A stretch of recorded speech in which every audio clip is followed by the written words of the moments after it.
So I think most of the voting is here, but I'll just take the minutes quickly, make sure I got this. So Gail. Right, yeah. Jenica, you're not voting for everything. Brian is absent. Jared. Dwayne Bolt is absent. Robin Sue and Marie, I believe, I think that's all. Okay. John Bench, okay, Susan, Clifford Noise here. Not yet, we got them all. Bo. Jim, I see you're here and not voting, correct? Are you vote well? Would be voting for the election. Who is the third voter? Today's game. Okay. I answered the survey, but evidently it didn't register. It didn't register, okay. Jessica Bass is absent, and Carrie Hayes, you're there, you're voting. Okay, Roger. You're not voting. Okay, Eliza. Eliza here, you might be voting, Roger. Eliza. Okay, Jennifer Vanilla, absent. Gary Brewer, you're voting, right? Yeah. Aaron, you're voting. Michaela. Curtis. Okay. Tammy, I don't see Tammy here. Okay, that's it. Okay.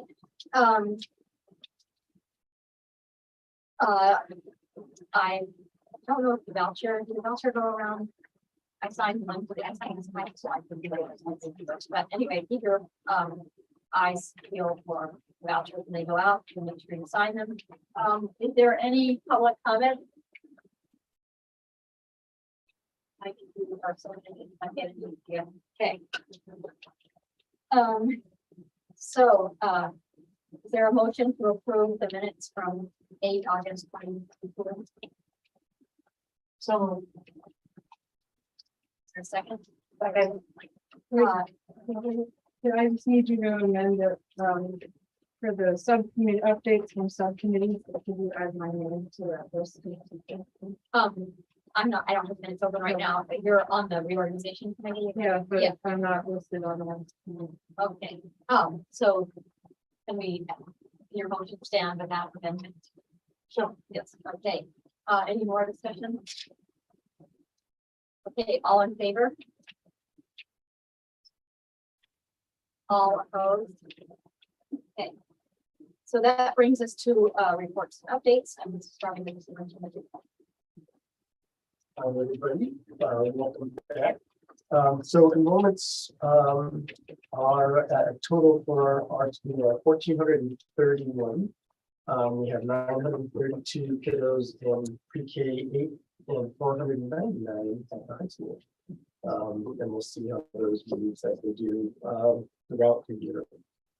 Opening of school, I just wanted to thank Rhonda and Julie, the principals, common study leaders, and those who provided logistical support throughout the opening day session, whether that was new staff orientation and opening of school, everything from the custodians who supported our work to the support staff in my office who helped to photocopy stuff and get rooms assigned and do all of that for a really great beginning of school. I think one of the things I wanted to just mention briefly was sort of the essential message that sort of came out of the opening of school. And part of that came out of a conversation we had with Rhonda in the summer, sort of talking about how in the field of education, we sort of have this time of the year where we get to sort of reflect and reframe and reimage work. Not a lot of jobs have that opportunity when you get that chance to pause. And that allows you to sort of have a refresh, reconnect with students and colleagues and families and yourself in your practice. And all the things that we do as part of the beginning of school is to sort of help sort of reset that sense of what our commitment is. Our service promise, just as a sort of reminder, is that our work is to interrupt educational inequities and create a school in which every student and staff members thrive one conversation at a time. And I see sort of the structures that we have in place, and these are the things I talked about on that day in terms of our common studies, the revamped mentorship, the work on our educator framework, and the idea of the opportunity to build a culture of listening. And I think all the work that we're embarking on is sort of pointed in that direction. And I think some of the feedback that we received from teachers and staff on our opening days sort of helps sort of recognize that we're pointing in that direction. And the high school sort of began work on sort of co-creating values, which sort of guide the interactions between colleagues and within among students. And this is a process that's working throughout the year. Well, they'll be getting input from students and various members within the body that sort of helps define the day-to-day behaviors that would sort of bring those values to life. And we had someone from the University of Southern Maine come and sort of start that work, and that will be carrying that on. And we had our principals sort of be a part of that so they could see how that might work in their schools. And, you know, the really important thing that came out of that, it was the simple truth that culture happens intentionally every day. It's what we do as particularly adults in the building that sort of drive what the experience is going to be for us. And I think that's hugely important. I wanted to give a school highlight. I was contacted, well, the state of Maine, there was a law last year that was passed, and the law that the Cultural and Education Affairs Committee was looking for information on reading programs throughout the state. And so they went out and they were collecting data from schools, not only just sort of on the ground, what do your programs look like? And schools across the state met and talked with folks at the state level. They looked at data from 10 years back, and they have to create a report that says this is what strong reading instruction looks like. And we had 2 of our schools here in the district that were identified to have that strong growth. And that was Connors Emerson and Pemmican. And so Rhonda is going to facilitate conversations with the liaison from the state to sort of talk about what are the practices that are taking place that sort of help to promote that consistent growth that was happening. So that's really exciting that, you know, schools in our district were identified as part of that work. I also, you know, really quick on just sort of COVID as we're living it, I sent out a note just sort of talking about vaccination and the importance of getting vaccinated now that the new vaccine is out, and to promote that with staff and families. And also, just so you all know, that we have a bunch of remaining free kits that were left over from the kits that went out to families at the end of the year. Those will get distributed by the end of this week to all of our schools so that they can go out to families within the next week or 2. So we can get those out so people have test kits available. On a budget update, I just believe it or not, we'll be starting that process. In our office, we started taking a look at our priorities and any potential recommendations that we'll bring forward to you all. So we've already started that work, and some templates have gone out. Nancy has sent those out to folks in the departments in the central office to sort of begin thinking about that. Because be here before we know it. Talk a little bit about that at the policy update. Yeah, that's what I have. It's been a great start. And I've been in just about every school except for Swans and Frenchboro. I'm working on those. Any questions? What's that? You lose a day in there. Well, if I can, you know, organize a morning here and an afternoon there, so you know, within a month, hopefully, I can get through every school and meaningfully. But teachers really appreciate it, and principals do, and it's fun to see the kids. I think the kids appreciate it too. That's the superintendent. What is he? Any questions for Mike? Okay, moving on to the directors of teaching and learning then. So we covered Swans last Friday, so we're almost fully represented across the office, but so I'm going to backtrack a little bit. I was wondering, Mike, if you were going to talk about the retreat. I'll let you do that. So I have my bridged and then my detailed notes. So last we met and spoke, it was right before the retreat. And so I wanted to spend a little time just talking about what we did at those 2 days, because it really sort of got us ready to set the tone for the whole year. And the first thing we're going to talk about is the performance evaluation and professional growth work that we did.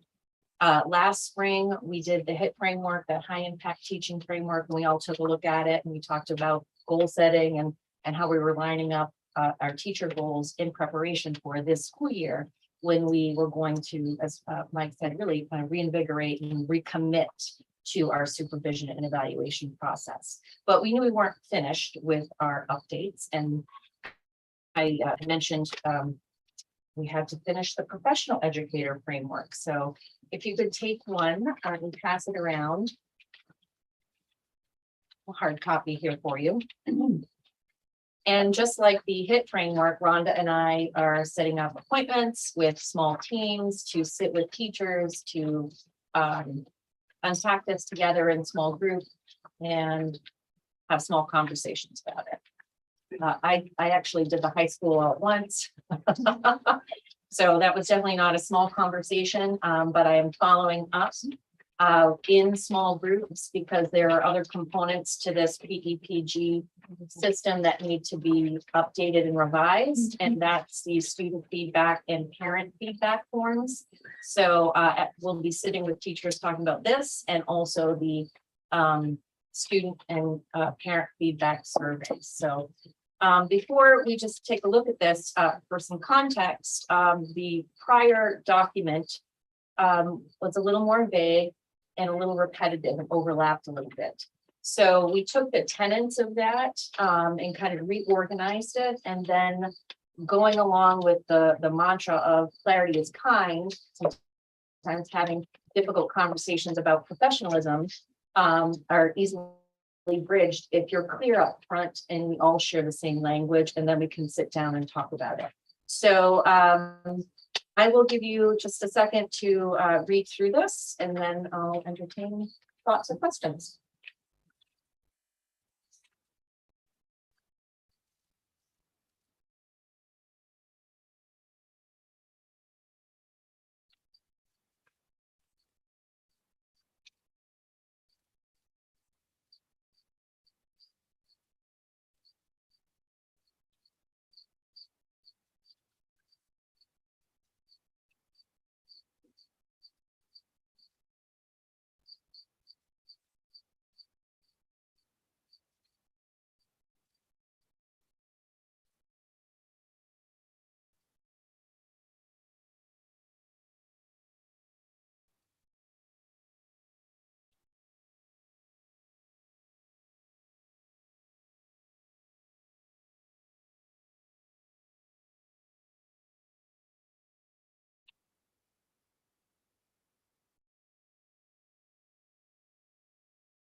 So hopefully you can see the philosophical similarities between the last document we took a look at and how this complements that sort of the whole circle approach to the job. Next steps, by law, we are going to be soliciting teacher representatives. You have to be nominated from your union rep per building to give feedback. And then we're going to work, so we're going to have a little bit of a steering committee pulled together. That'll meet 3 times, and then we'll work on ways to do broader feedback from various stakeholders this year, and then we'll you know, officially, wrap it up as our official piece. We're still in sort of this pilot mode, because we're also, again, gonna work on these student and parent surveys. We've gotten a lot of feedback that the student surveys, particularly at the younger levels, are pretty difficult. So there's a lot of questions. And really, and I've started having these conversations at the high school, at least, they've never really looked at the student and parent feedback until they're a recipient of an evaluation. So it's been a few years for some of them, because you don't get it until your 4th year. And then with COVID in particular, we've had a staggering. And the most popular comment is, wow, we've really come a long way just in looking at how we phrase questions. We think so differently about education now. And so we're really thinking about our new frameworks and how the questions can then give us the feedback we need to do our jobs even better. So, thoughts or questions? Is, so this is presented to all of the faculty and all of the AOS. So if somebody is struggling and knows they are struggling, who do they come to you? Do they go to, if they're a new teacher, to their mentor? Like, how does the support happen in the moment? Or I'm just curious. Well, Because there's a lot here, which some of it seems very like that should just be anyway, but then there's stuff that I Sure. And first, really having the language to say, we've got to work on this. Yeah. It's, we're hoping to get clear. And then it depends, right? If you're a new teacher, and actually this is part of my report, we did a different new teacher onboarding this year that was much more comprehensive. And new teachers receive a mentor, an instructional coach, and a common study leader. Thank you. So there's actually 3 different sort of people who are safe people to talk to. And then I would say your building principal would be the point person, because we at the central office wouldn't be as, close to them in proximity. But we're trying to arm them with non-administrative support at first, and then, through the administrative process. Mine was more of a comment, just that I heard feedback that the newer people love having all these supports, but also the people doing the mentoring and leadership are appreciating that there's places for them to utilize their skill, that there's formal routes for them to exercise their leaderships. That's good to that they acknowledge that they're doing that and not just sort of doing what happens to work out. No, very deliberate and strategic, and we're going to continue to grow leadership in the district, and leadership looks different. It doesn't have to look like your traditional, type of leadership we think of. I think that's it from my part here. So I'm gonna have you talk about the, oh, sorry. Okay. So day 2 of the So retreat. day 2 of the retreat, we talked about, we're revising our RTI process, which is response to intervention.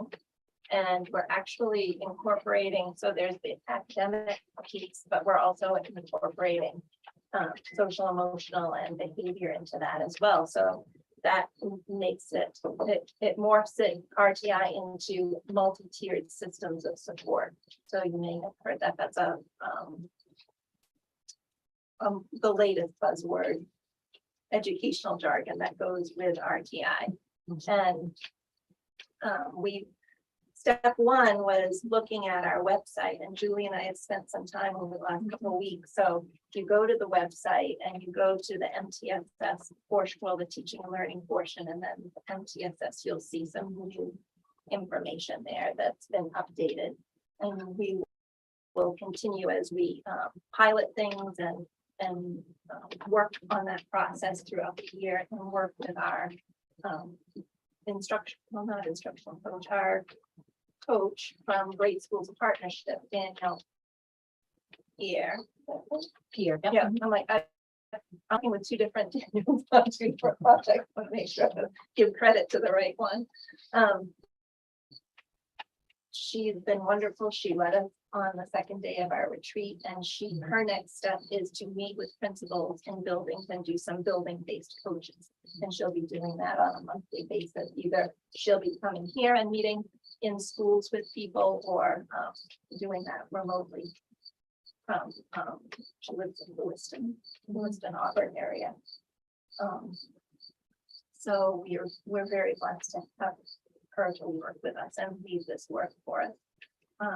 One of the pieces that is on our website is actually right from the main DOE, and I just wanted to highlight it. Instead of why isn't the curriculum working for these students, we ask why isn't the curriculum working for all students. So we're really trying to be more inclusive, and our professional development this year is really all focused on tier 1 interventions, those beginning classroom interventions, because it's a preventative layer so that students don't have to receive those higher intervention levels.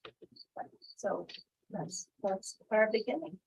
A couple of things that we've done to support that MTSS work is we needed a place to house RTI or MTSS plans. And so we purchased a program in Power School that will do that. It's called RTI 504 Special Programs.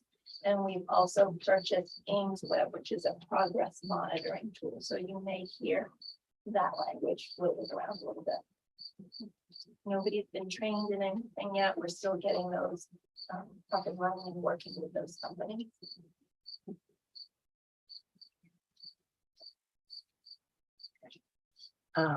March is the public training. Yes. For all the tech training. Yeah, right.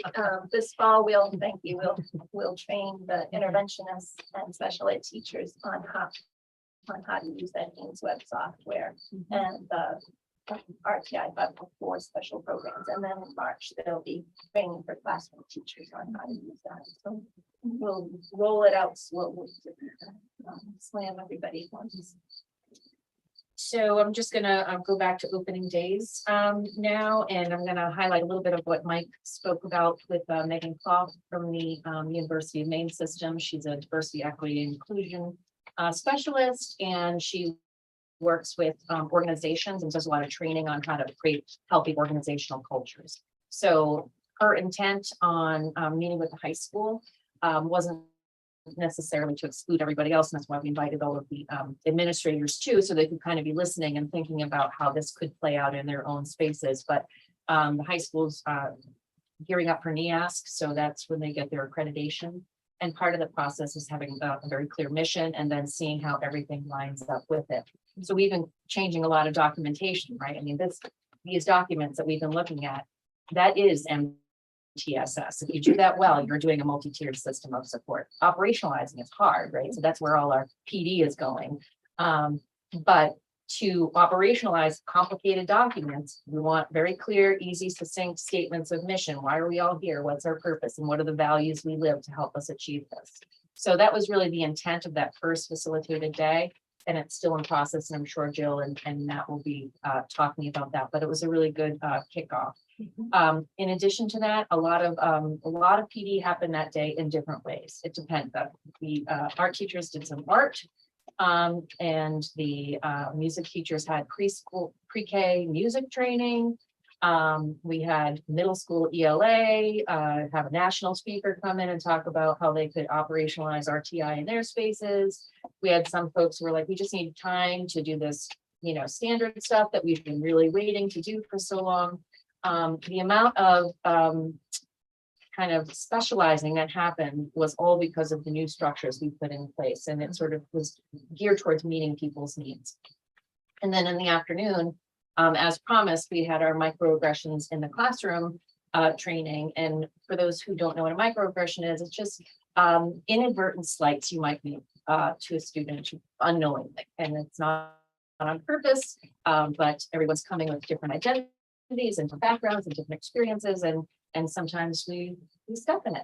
We actually do all the time, right? And then we, we had that training and we normalized it and we just talked about real scenarios in the classroom and how we could respond in such situations. So that also happened in small groups. It was a Zoom meeting, but they kind of had the privacy of an intimate group to kind of fumble through and practice with each other without being on a big Zoom screen with the presenter. So that was good. And want to talk about PLO opportunities? Okay. So last week, we had signing up for professional learning opportunities. We had 80 people sign up for 110 different opportunities. So there is a pretty wide variety. I think there's about 10 different types of activities, but they all kind of focus under the umbrella of that tier 1 support for students, whether that's reading or for math or social emotional learning, tech integration. And then we also are going to do another round of mentor training in March. And a few folks sign up for that. We'll put that back out again when we get closer. But just really pleased with the number of folks who signed up for things because they're all after school, all on their own times. And we did have to, put caps on certain things and we just gave priority to people who aligned it with their professional goals. So that helped us in designing and supporting and then making decisions. So Is that number high or growing? And then, do you find it's the same people? And do you have to encourage others to?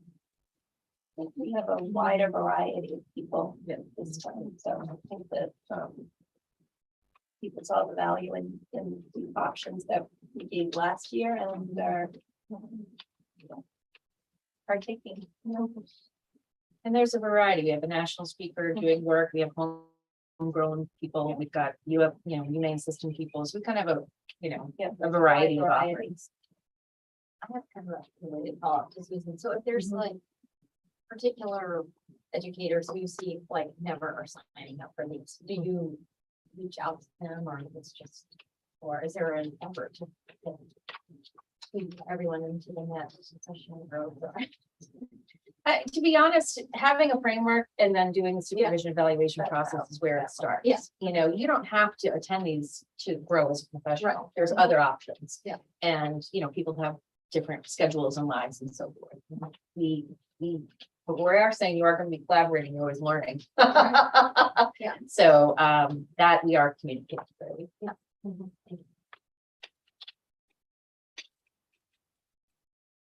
Yeah, and then Carrie. I just want to say thank you, Julie and Rhonda. You guys were commended during our tree-off meeting last week for the work that you're doing. We're hearing it from our teachers in our school. They feel heard. They feel like they're being, given opportunities for leadership that they haven't in the past. And I think it's just all going to be positive for our school to move forward. So thank you.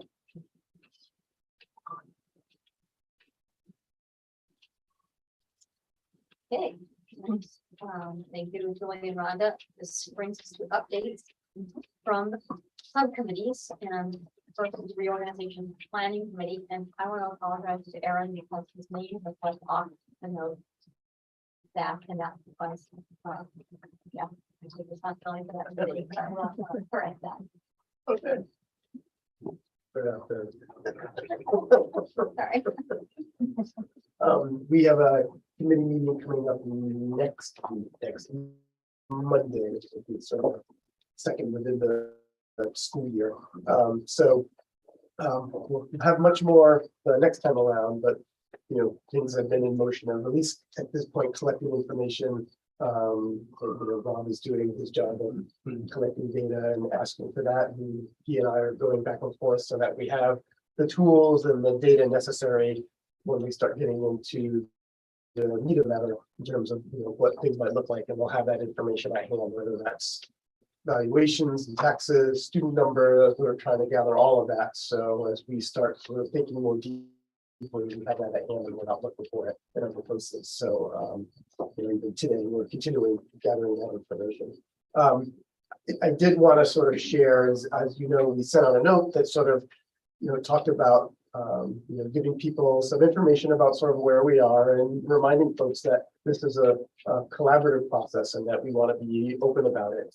And particularly around the single employer and how that there are some, benefits, and to let folks know that whatever process that we have, that will ensure that there's a method and a process in terms of that ability of people to move from school to school. Sometimes in our organization, the way we are right now, that's happening with teacher decisions. And in other districts, sometimes that's the superintendent's decision. I know that people have been nervous about just being plucked willy-nilly, and I think that we have been pretty clear as a group that that's something that we will work with our association with to make sure that there's a thoughtful process that's involved in that to try to allay any of those concerns. I think there are greater benefits than there are negatives for that process. Right. And as For example, people can hold on to their sick days and they move from Bar Harbor to Fremont or whatever, which they can't now.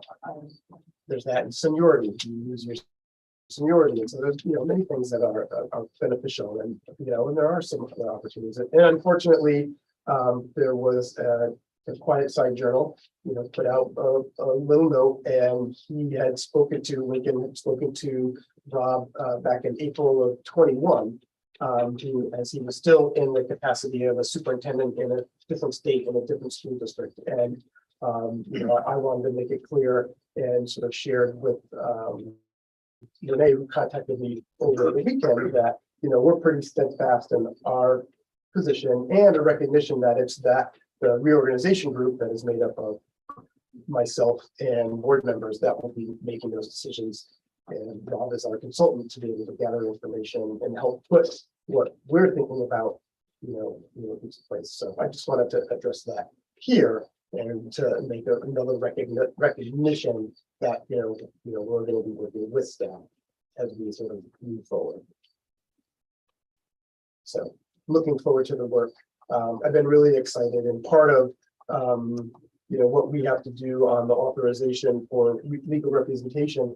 We've been mucking around a lot for years, going back to 2018 in this process in terms of talking about middle schools or talking about reorganization, by actually asking for help from our lawyers. That I think sends out a message that, we want to start asking more detailed questions, and we have to do this to be able to do that. And so, that means we're making some, pretty good progress, and that we're serious about thinking about this, and then being able to put something out there. And then we're going to make a decision. So I would just add also that, he obviously until all these are passed, and he can't actually consult with the group, but just what he had spoken with Rob so far, which is great that Rob reached out to him, provided so much clarity that was like, oh, now we have actual answers that we can actually move forward, and we're not just speculating. And I feel really good about that as a concrete, efficient step forward. So.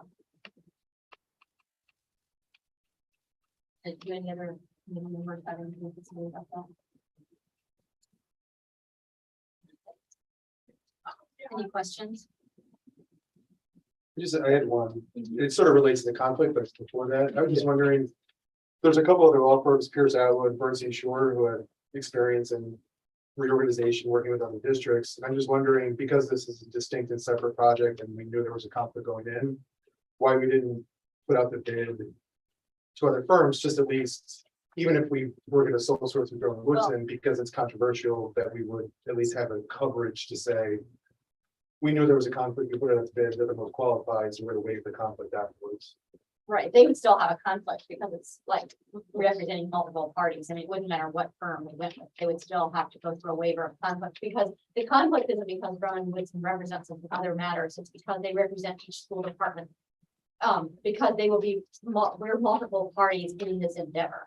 So it's like if you and I were criminal defendants and we wanted to have the same attorney, we would have to, because it's the same undertaking, we have to waive our conflict to be seen on that matter together. So Brian called me today and said that, because he knows, I Yeah. thought I was voting, So that in the meeting, in our meeting that I missed, it was discussed, the conflict was that they represent the individual schools and that because. But they would be representing the individual, the conflict is that they represent individual schools in this matter. So. Correct. So an outside firm that doesn't represent the schools. in It any would matter- still be representing the schools in the matter of restructuring. So that's, so they're representing Fremont in the matter of restructuring, they're representing Mount Desert in the matter of restructuring, they're representing the CSD. So we have to waive, that's the conflict that we're waiving, not other conflicts that we have. Okay, I mean, it still doesn't answer why we need to bid, but shoot, okay. Well, it answers why, I mean, we would still go through this process even if we put it out to bid. As to why we didn't put it out to bid, I don't, other people can speak to it. I don't think it's standard when your district is represented by one firm to then seek out another firm would be kind of on the nose, I think, but I mean, it's I was gonna say, just in terms of the matter of Thermal and Newsom having experience, they represented the AOS early on when it was Union 98, and the same process had to play out. And in speaking with Bill Stockmeyer, asking the question of, is this appropriate? And, based on the discussions, they feel that the joint representation is appropriate, particularly because the members of the school unit view students and our geographic increasingly view students as students of our geographic region. And we have been working together to provide some equitable education across the AOS. And he also has specific experience doing this with other districts. And, we're not sure to the extent of which, what will need them. And we have, those funds in our budget to be represented legally by an organization that have worked with us in the past on doing this work. And so it seems appropriate. Yeah. It wouldn't make any sense from my perspective to seek out a different law firm on this matter from the law firm that represents us on all other matters. It would create a confusion that's unnecessary and unwarranted, particularly since Tom Woodson has such a long history of being our representatives and they understand, and within that law firm, there's such a deep understanding of how our organization works, that I don't, unless we had some concerns about the representation, and from my prior experience as a school board member, I think Bill Stockmeyer is about the best you could possibly get. I'm sure there are other great people out there, but and like you said, it's because we're all separate entities. We're coming together to work on a common project. There's more that unites us than is potentially different. It may come to pass that when we get beyond this phase of discussing this in our school board, and we bring in the reorganization committee, there may be a town that at some point, or the town government that decides they have a different perspective they want to pursue. At that point, that town, or that would have to be figured out, that town or that school board could break off and seek separate counsel from one of these other firms. But at this point in time, the judgment is that we're all moving together and we have more that unites us than that would divide us. And if we reach a point where we have a serious conflict of interest, then we'd have to individually as a community, as a town, make a decision, or as a school, that we wanted to separate ourselves. But until that time, and if my memory is correct, and it may not be, it's been a long, I think that when we formed the AOS originally, we had to go through this process because it's the same thing. We were all separate towns, so we all had to waive that potential conflict of interest, and it worked out fine. We may even have had to done it when we were figuring out how to do the common contract, but I'm not sure of that. Because we were all separate entities then too. So there's a history for this. It served us well. Any other comments? Okay, moving on to policy committee. We have not met yet. We meet on the 22nd, and we're going to be looking at our weapons, violence, and bullying policy to make sure that aligns with the recently revised ACAA. There's been some interest among the pre-K 8 schools. We're looking for some guidance around dress code, so that's going to be up for discussion. And I just received an update from the main school management, and there's some policies where we have to tweak some of ACAA and other policies around discrimination because of changes in the law that specifically identify an individual's hair, because often hair has been used in cases of discrimination, particularly for people of color, and that was added within the law this past legislature. So there's a series of policies that we have to tweak listed wording here and there, and I'll have that list when we send out the policy committee agenda to get prepared for that. So that'll help us shape the work that we'll be doing for the year. But some of those will come up first just because there are trying to changes in the law. And if people want to come and join that group, we have great conversations about matters of policy and education. So if you see something that you're interested in when you look at the policies, feel free to come to sort of share your voice at those meetings. But just on Marie and I know that I've had conversations with parents, and it's sometimes it's taking maybe some new board members, just the idea that there are policies that school board is in charge of, educational policies, that's what we sort of our purview is, but then there are building procedures, and they are somewhat, or we're aiming towards alignment in the K-8 schools and what that looks like, and the high school has its own document as well. Those documents don't seem to be anywhere anymore. They used to be. I know we've changed our websites, and some of them are in Google Forms still, and some of them they used to be printed, and I think I've probably asked this question in previous years, but where are the student handbooks? so I Publicly can say put more, but I something. know that I talked as far as Tremont. I just happened, because we were talking about the dress code issue, and having a conversation with Andrea, that the handbooks are wild. I don't know about every handbook, but at least some of the handbooks are wildly outdated. So I think there's a strong sense that even if they're procedural, it probably makes sense for those building leaders to work with the policy committee to get some kind of, to have handbooks that align with what our policies that are, at least in their tone and spirit, are aligned with where we are. So I don't know that they've been taken off, but I know that I haven't sent out the handbook because it's just not in keeping with where we are right now. Yeah, I mean, That's just for one school. Yeah, no, and I agree. I know there was like a slow atrophy of like multiples, like. And we were used to kind of have- on that issue when COVID hit, and so Yeah. so Mike and I were just talking about that because of. So it come up like that needs to get back to the top of the. Yeah, and I think that's really, especially in this day and age, like for parents and students to be able to know what to see those procedures and those building procedures, they're really agreements, right? That are aligned across K-8 and then at the high school. To see those in print and be able to refer to those, I think are important. And I mean, I know nobody's disagreeing with me, but I know at some point there was a combined one, because I remember Googling it and it popped up randomly. It was like a K-8 MDI RFS, so AOS, whatever thing. But so there's an attempt to do one document, but I think we should, we really need to get that out there.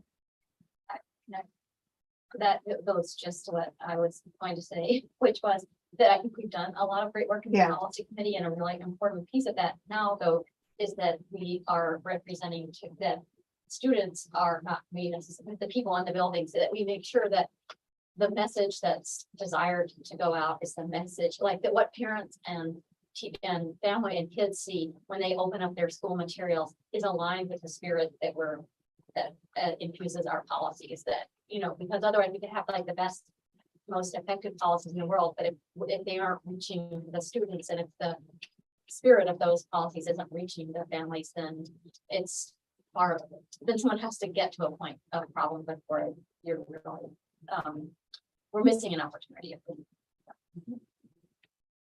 As you said, the principals, part of their work, they had a day where they were working on the handbook and are continuing to make sure they're making those connections and changing things. Because if you look on some of the websites, they're all on or they were linked to the individual school websites, but then it all directed to one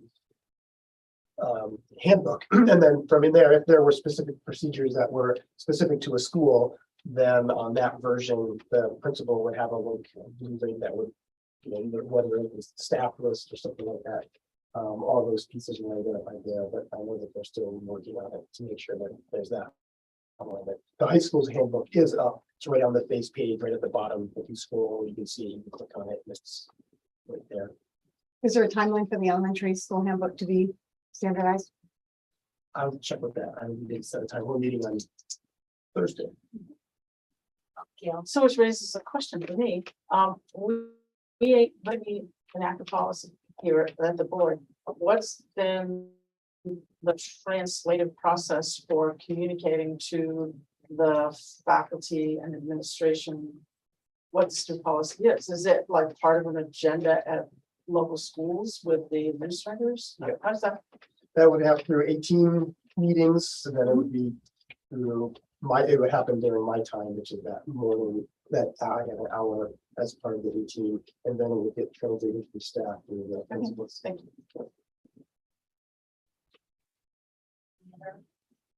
uh, Questions, and I was gonna add, I believe that the anti-racism isn't listed here, but it is starting to meet in the beginning of October, so that the anti-racism task force is carrying on.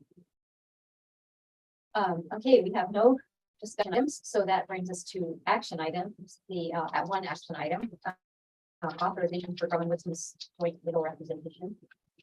And we kind of discussed this, so I would. entertain a motion. I move to authorize the superintendent to accept Roman Woodson's proposal for joint legal representation on restructuring of the regional school systems and waive the conflict of interest caused by joint representation as described. So Any question? Okay, all in favor? All opposed? I don't see any.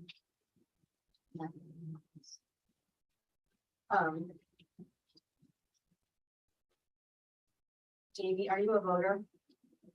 Yeah, I raised it. You did, okay, I couldn't see your hand, okay, sorry, I'm just making sure we got everyone, okay. Okay, so any other business, I think we've got some policy questions that will be addressed at future meetings, and of course, the usual updates. Just Yeah, at the next meeting, it would be in the May meeting, I'm trying to find my notes, but in the May meeting, as you'll remember, we updated the new sexual harassment policy. And there was a number of things that were going to be implemented or updated in September, including new staff training, there was going to be a portal for anonymous reports from parents or students, things like that. So I'd love, it'd be great to have a report at the next meeting as to that, what has come of that policy, what's been done on the things that were sort of pumped into the fall. yes, we did talk a little about that in August, but we will talk more, we're gonna have to talk more about that in the next one. And the high school meeting's coming up, so that's kind of, we'll address those there. So we'll specific, some of that was specific to the high school. They're sort of starting that process. And then I'll explain where the anonymous form is, because that's up and running. References are up. And then the statement about discrimination is all there in that student handbook. We would, For the last several years, I've been the AOS representative on the HCTC committee and I just want to. I'm not sure if I want to ask for someone else to step up and do it, or offer the opportunity. If no one else wants to do it, I will continue to do it, but it's super. It doesn't add a whole lot to your plate. The meetings are the second Thursday, 8 o'clock in the morning in Ellsworth. It's a really awesome group of people, and I believe in it so much, and I wish it even had a bigger presence than it does, but so anyway, I have a lot on my plate. If anyone else is really interested, I'd be happy to shepherd. so would you like us to put on the next, thing like a election of that person, or, and we can just nominate you if no one wants to do it, but if, or. Yeah, I don't know that it was an elected thing. It was Oh, I don't know. how- offered yeah. to someone. I don't know, somebody years ago asked if someone would do it. Oh, okay, all right. I was going to talk to you because it's like, oh, because we have that last meeting. Yeah, and they happen in Ellsworth, the second I couldn't, Wednesday. I'm having an awful time with lack of employees and I just couldn't get to that meeting. but, Maybe if you're interested in that position, and think about it, would you reach out to me or Mike before the next, meeting? And just email someone, that would be great. Okay, is there any, public comment? No, okay, and I see both, so I just want to make sure we amend let's use here. Jessica, did you skip over future questions or anything? I thought that's what we were just doing. Okay, we were gonna present, Oh, I just want to put it on. Yeah. okay. Did I? Oh, okay. Oh, we're wondering now, okay. Oh, that was another business. Okay, so what do you have? Sorry about that. We're gonna present data.